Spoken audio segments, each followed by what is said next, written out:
Rapaz, tema legal, né? Tema bem interessante, tema diferente, tema que a gente escuta muito o pessoal falando assim, que tem dúvidas em casos complexos, né?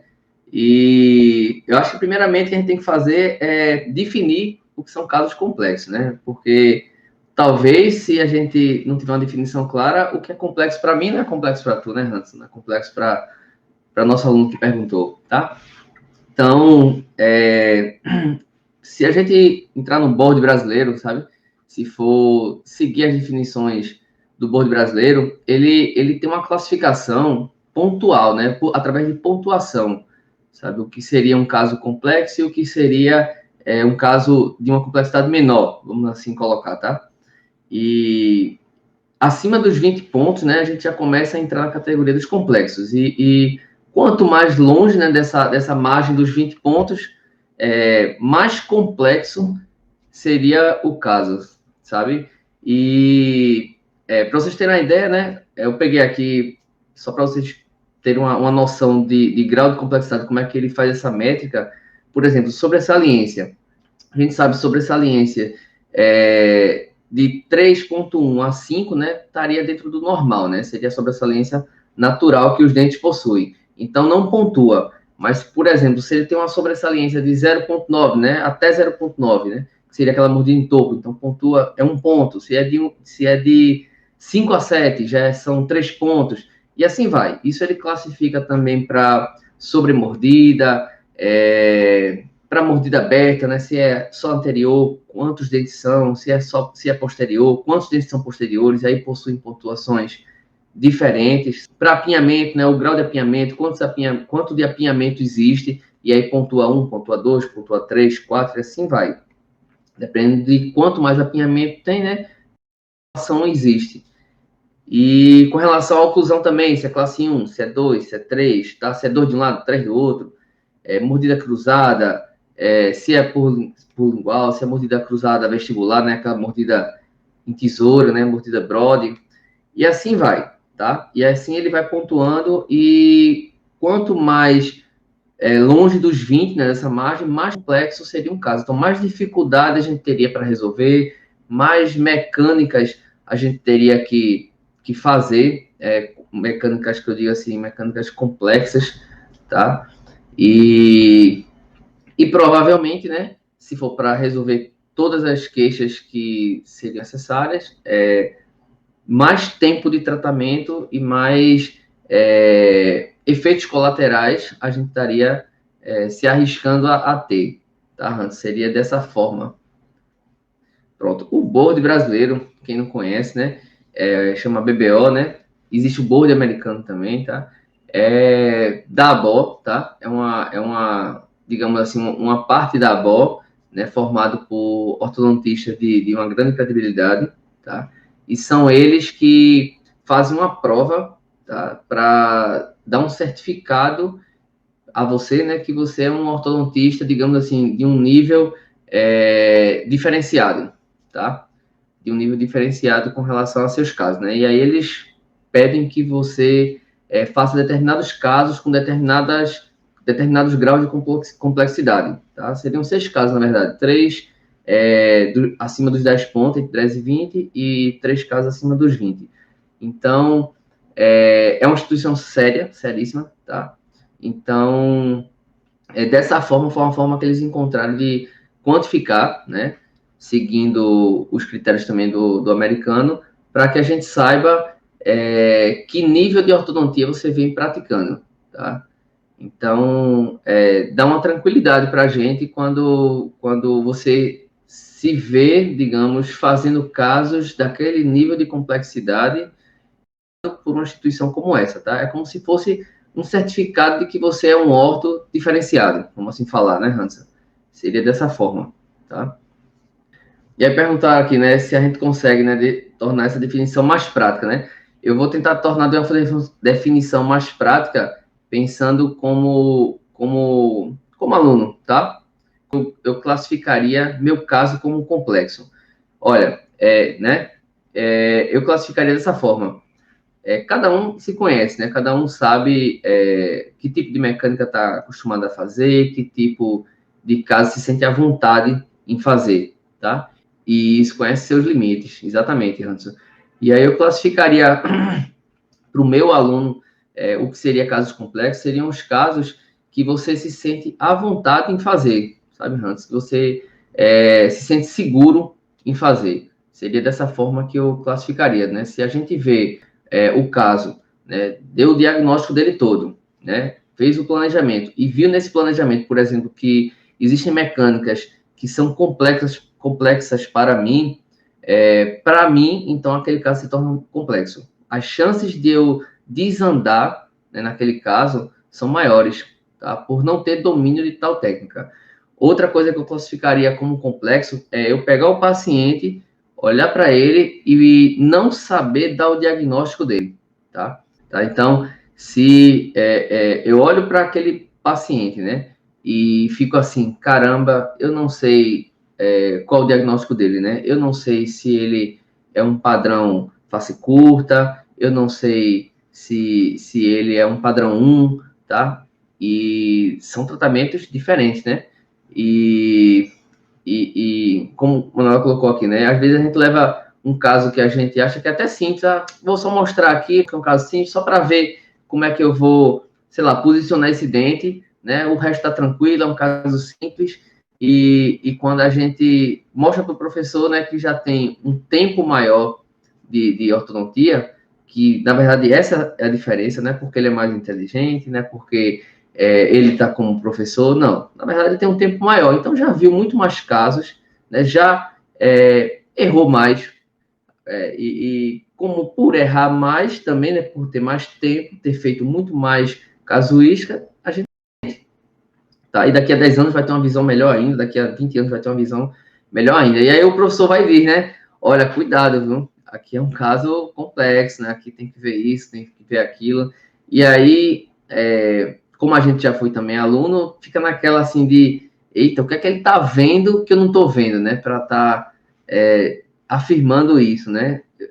Já começa a bater aquele medinho, né? De ele tá vendo alguma coisa que eu não tô vendo, alguma coisa que vai desandar aqui, né? Faz parte, né, da evolução, né, Hanson? E nessa questão, né, de diferenciar um caso complexo para um caso mais simples, né? Primeiramente, a gente, para dar esse diagnóstico preciso, nesse diagnóstico correto, a gente tem que olhar para a face, né? Seria o primeiro ponto chave de todo o tratamento, tá? Se a gente olha para a face, olhando para os pontos corretos da face, e dá o diagnóstico correto dessa face, né, o diagnóstico esquelético correto, fica tudo muito mais fácil, né? A partir daí, a gente consegue determinar o que seria melhor utilizar para aquele caso, tá? Para que você chegue mais rápido e com menos efeitos colaterais para a correção daquele tratamento, e o que não se deve utilizar para aquele tratamento. Tá? Então, se a gente pega um paciente e, ele é padrão 1 com crescimento horizontal ou ele é face curta com uma oclusão de classe 1, são tratamentos bem diferentes, tá? Se a gente olha e não consegue diferenciar isso, é a primeira chance de você abrir uma porta para o erro. Na minha visão, esse travamento é justamente pela falta de segurança no diagnóstico, tá?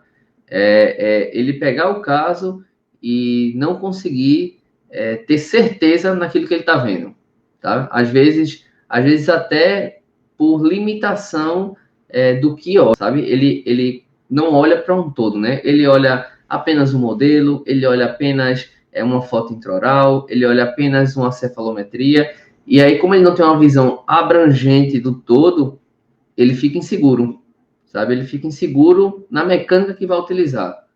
Só que essa insegurança vem por um diagnóstico que não...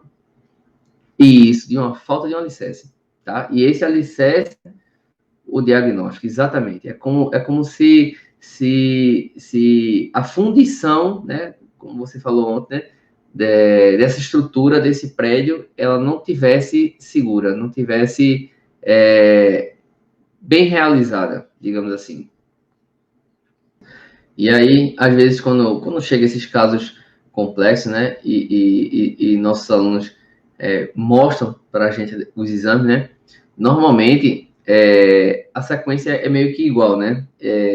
Olha, professor, um exemplo assim, né? O ímpar dele é tanto, o não sei o que lá é tanto, isso aqui é tanto, sabe? E você nem tá pensando nisso, né?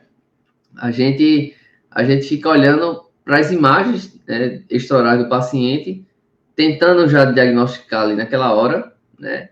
Para automaticamente já vir a metoterapêutica para aquele caso e o que é que a gente não vai utilizar, né? E o aluno já está falando dos aparelhos e sabe? E você vê que esse diagnóstico facial nem existiu. Ele está falando ali outras coisas que não são importantes para o caso, né? Para vocês terem uma ideia, né? Quando a gente fala se ele é face longa, com má oclusão de classe 2 ou classe 2 vertical, como assim falar, né? Ou seja, inverter a ordem, a gente está priorizando um diagnóstico, um padrão de crescimento em detrimento ao outro, tá? Se eu falo para vocês assim, olha, esse paciente ele é padrão face longa com má oclusão de classe 2, tá? Eu estou dizendo a vocês que ele tem como diagnóstico principal que ele é vertical, tá? Que ele é padrão face longa, ele tem um excesso de crescimento vertical da maxila. Então, esse é o problema principal dele. E, por consequência, ele tem uma má oclusão de classe 2, tá? Que poderia também ter sido classe 1, que poderia ser classe 3, tá? Normalmente, em 78%, se eu não estiver errado aqui, eles são classe 2 por causa de uma rotação horária da mandíbula, tá? Mas se ele tiver um crescimento muito grande de mandíbula, pode ser que ele fique classe 1 de molar. Compense isso. Pode ser que ele fique classe 3, né, de molar, de canino. E pensando em planejamento, se ele tem esse padrão vertical, né, esse crescimento de vertical de maxila em excesso, a meta terapêutica para ele é uma, tá? É pensando nessa face dele que está se tornando cada vez mais vertical, tá? Se a gente diagnostica um inverso, né, se a gente pensa no paciente como um padrão 2, né, que tem características faciais de padrão 2, mas com um crescimento vertical, tá?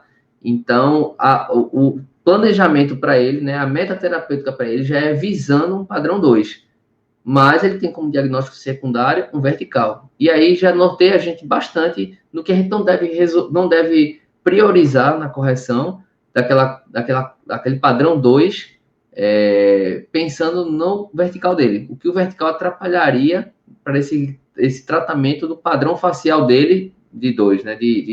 Pronto, para um padrão face longa, a gente pensaria como metaterapêutica mecânicas que não vestibularizassem os incisivos, tá? Mecânicas que favorecessem cada vez mais que os dentes ficassem dentro da boca, já que esse tipo de paciente, né, padrão, não vou nem falar padrão, sabe, Hans? Vou falar assim para ficar mais fácil do entendimento do pessoal, né? Esse tipo de paciente que tem um crescimento excessivo de maxila, né, no sentido vertical, eles têm uma dificuldade grande de conseguir fechar a boca, de selar mesmo, tá? De não expor os dentes de forma demasiada. Então, toda a mecânica desse tipo de paciente que tem esse crescimento excessivo de maxila deveria ser priorizando que os dentes ficassem dentro da boca, o mais dentro possível, né? Então, o mais lingualizado possível esses incisivos. Então, mecânicas que promovam vestibularizações de incisivos ou extrusões de região posterior, né, já que é um paciente que tem já um excesso vertical, não seriam bem aceitas para esse tipo de tratamento, né? Esses pacientes que possuem um excesso de crescimento no sentido vertical, ou uma deficiência também, tá? Poderia ser uma deficiência também. Na minha visão, já de tempo de ortodontia, de professor, eu já classifico, sabe, Hans, como um caso complexo, sabe? Por quê? Tá? E eu gostaria que os alunos tivessem também essa visão, porque são casos que existe uma limitação de tratamento, né? Do que a gente não deveria estar fazendo, tá? E mecanicamente existem brackets, existem diagramação que a gente faz para esse tipo de caso que seria benéfico, tá? Então, não é qualquer diagramação, não é qualquer bracket que seria benéfico. Então, como a gente já tem uma limitação maior para tratar um paciente, por exemplo, desse que tem um excesso de crescimento vertical de maxila, já limita um pouco o nosso arsenal de ferramentas, eu automaticamente já classifico como complexo, por já exigir uma série de coisas que a gente tem que estar pensando quando vai fazer esse planejamento, sabe? E tanto ele como o deficiente de crescimento vertical de maxila, sabe? Né? Se a gente já bota ali um exemplo assim, sem ancoragem, bracket rote e vai soltando fio de night à vontade, como a gente às vezes vê, né? Aí passa 20 de night, retangulares de night, né? A tendência é que seu paciente vai ficar muito mais facilonga, vamos assim falar, né? Muito mais com excesso, né? Os dentes não vão entrar dentro da boca, eles, pelo contrário, eles vão se expandir o máximo. Ou seja, era um caso já complexo, você não tinha essa visão do crescimento dele, pensou só que ele era um padrão 2 com crescimento vertical, e não, o crescimento vertical dele não era o diagnóstico secundário, era o principal para aquele caso. Então, era um caso complexo que a gente não conseguiu na hora ter a visão correta, tá? Pensando no inverso, né, como tu me perguntou, né, se fosse o inverso, né, se ele é padrão 2, mas tem um crescimento vertical, o que é que muda, né? Pronto, se ele é um padrão 2, baseado nas características de um paciente que é padrão 2, que seria padrão 2, né, primeiro, né? Aquele paciente que tem uma deficiência no sentido sagital agora, não é mais no sentido vertical, tá? Não é o excesso do crescimento da maxila, como a gente tinha falando antes, né? Então, no sentido sagital, esse paciente ele tem uma deficiência maxilomandibular em que dá uma convexidade à face dele. Tá? E para esses pacientes, a meta terapêutica para ele, né, o que seria ideal, se ele tem uma deficiência no sentido sagital, seria a correção no sentido sagital. Como muitos casos a gente não vai conseguir isso, a gente trata como uma compensação, tá? A não ser, lógico, se ele tem uma deficiência nesse sentido e esquelético que está causando essa alteração esquelética, então seria, lógico, para corrigir isso, ortognática. Mas existem as compensações, né? Que a gente em outra live vai falar quando é que dá para compensar, quando é que não dá para compensar, né? E aí, nesse tipo de paciente, né, já não é como o anterior, né? A gente já não pensa em deixar os dentes dentro da boca, tá? Já que ele não tem essa alteração vertical excessiva, né? Esse tipo de paciente, a gente já pensa na compensação sagital, tá? Só que é a prioridade, é a compensação sagital, né? É a melhora da relação labial dele, que vai, consequentemente, melhorar a face. Mas, se no outro a gente pensava em mecânicas que não vestibularizassem os dentes, porque ia de encontro ao padrão dele, né?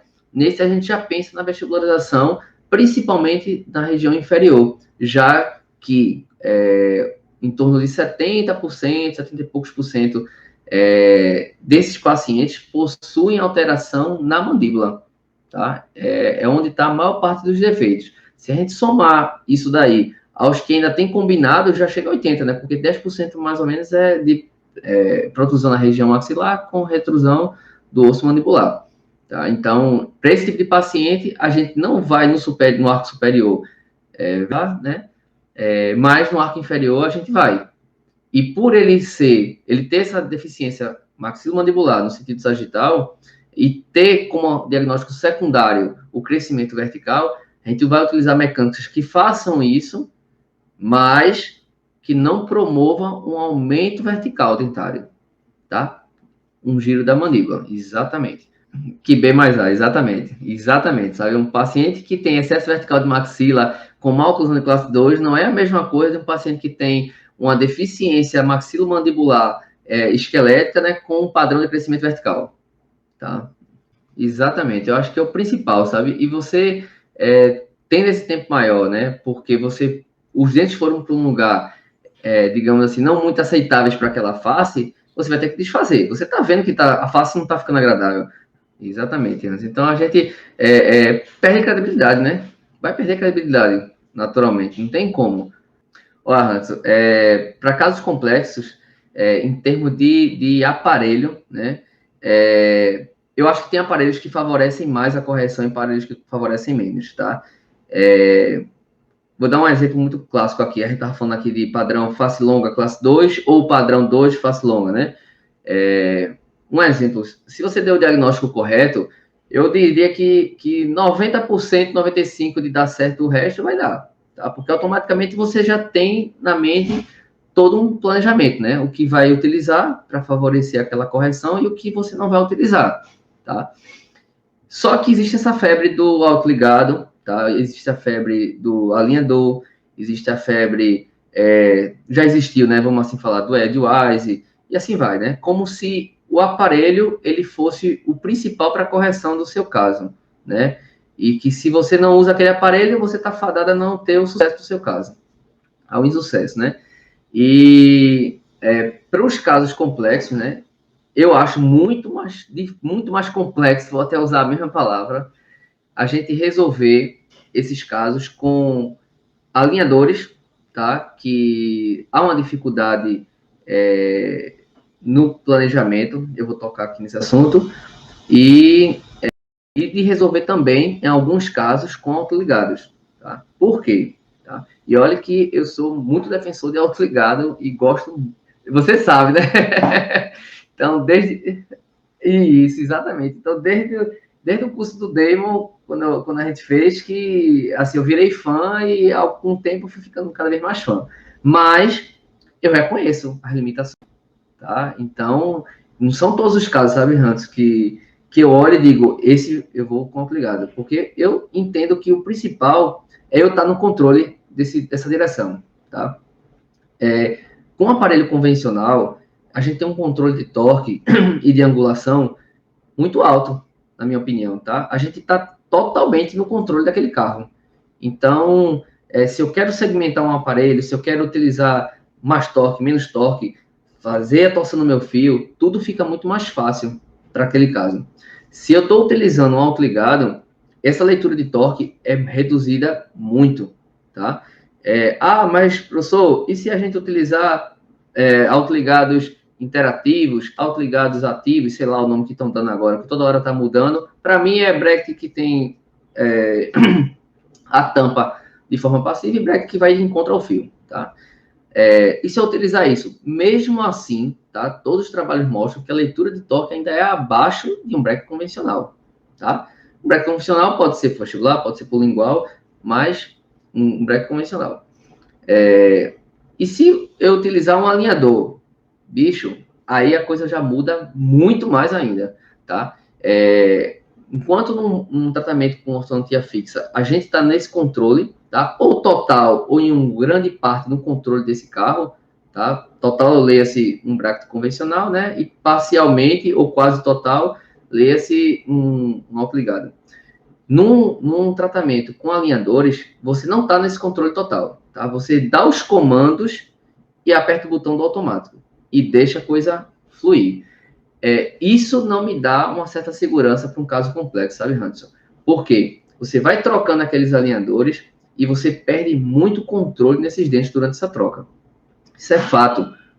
E aí, imagine, né? A gente estava falando do paciente que tem um excesso vertical, né? E aí a gente falou da mecânica, né? Do planejamento para essa mecânica, né? Então, eu não quero nada de vestibularização, quero o máximo que venha para trás. No meu planejamento com alinhadores, planejei pensando nisso. E aí vieram os setups, os clean checks, né? E aí estava, às vezes, vestibularizando, porque, querendo ou não é um ortodontista que está fazendo aquilo em uma boa parte dos fabricantes, tá? Então, você vai e ajeita. Não, olha, não é para vestibularizar, não é para vestibularizar, né? E aí você mexe, joga o dente para trás, tudo isso digitalmente falando, né? Beleza, ficou do jeito que você queria para corrigir aquele paciente que tem um excesso vertical do maxila. E aí você dá os alinhadores para o seu paciente, né? E segue a vida, né? Tá, ou seja, ligou automático. Aí, imagine agora, durante o tratamento, a 5, 7, 10, enfim, os dentes começam a perder essa ancoragem, né? Começam a vestibularizar. Se está no automático, o que é que você vai fazer, né? Você vai torcer para que o alinhador seguinte consiga resolver, corrija. Se você está com um aparelho na boca fixo, para um caso desse, que é complexo por ter muitas limitações na mecânica, né? Você tem como você tá dando um toque no arco, desviar o caminho, exatamente. Exatamente, antes do trajeto. Apareceu aquela árvore ali no meio do caminho, mas você tem como desviar. Exato. Você não vai passar por cima e vai ter as consequências por ter passado por cima, né, no seu carro.